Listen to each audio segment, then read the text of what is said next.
Okay, so what we learned a lot of things yesterday, right? I mean, one of the main things that I walked away with is reminding myself that each of us here is filled with a purpose for the kingdom that gets manifested, and I think that as Oz has spoken about a change agent, I look around this room and I see a lot of change agents, especially in the marketplace. So we're excited to learn some more about that. As I was getting ready for this morning, the Lord brought me to a scripture in John that I think is pretty familiar to us, but I thought it was specific, to each person here. And in John 15, seek to accomplish. And some of these you probably are already aware of and maybe doing yourself, but I think it is a good list. In fact, I'm going to keep this list because sometimes I forget some of these things. So as far as listening to God and seeking Him for decisions, I think the first thing that I have learned to look at is to look at the season that I'm currently in. Meaning, is this a season for sowing? Is this a season for watering? Or is this a season for harvesting? And part of the problem comes into when we want to be in a season that we're not in, and we act inappropriately. So what season am I in? And I write it down. And then the second thing is, obviously, we want to seek advisors, godly advisors preferably, but not necessarily. I mean, logic and wisdom and understanding, comes in many forms, and then especially from our spouses. And so seeking insight. The third would be then to pursue the natural path. And what I mean by that is there's a way that seems to be the right way. And, if you're walking with the Lord and you're on the right path, then most likely you're not going to be off in left field. You're going to be probably close to the path you need to follow. So there would be a natural path.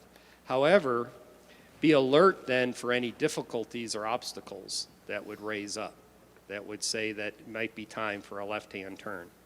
So that's number 3, pursue the natural path, be alert for difficulties, obstacles. The fourth one is that look at the nature and the tendency of the people that you're involved with or would become involved with. Because people don't change color. People don't, chameleons do, people don't, sorry about that. People don't change their spots, if you would. And that the nature and character of the individual sometimes can be hidden for a period of time, but in my experience, it always comes back. And so there's a track record that you can look for, and look for truthfulness, look for honesty, look down the road, is this a group of people or a person that I want to be associated with for a long period of time? And some of my biggest mistakes have been where I engaged with somebody that I knew probably wasn't in the character realm of what I wanted to do, but I felt the ends justified the means, and I could work with them. So again, look at the nature and tendency of the people involved. The fifth one, which is by far not the least important, maybe the most important, is engage in group prayer. We do that in our business every week. We have an intercessory team that we've used for about 12 years now. In group prayer, what I find gives you additional insight. The Lord can speak to more people, and I think there's power in group prayer. And then lastly, and probably most importantly, is personal prayer. And what I would say about the personal prayer is that, write down what you're praying about and write down what you're hearing. And many of you with KBA know that the Lord, speaks to us in different ways. He speaks to me often in dreams, probably because He has my attention.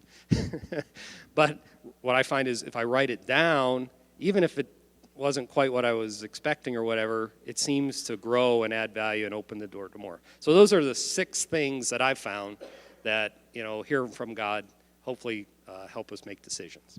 Thank you for that.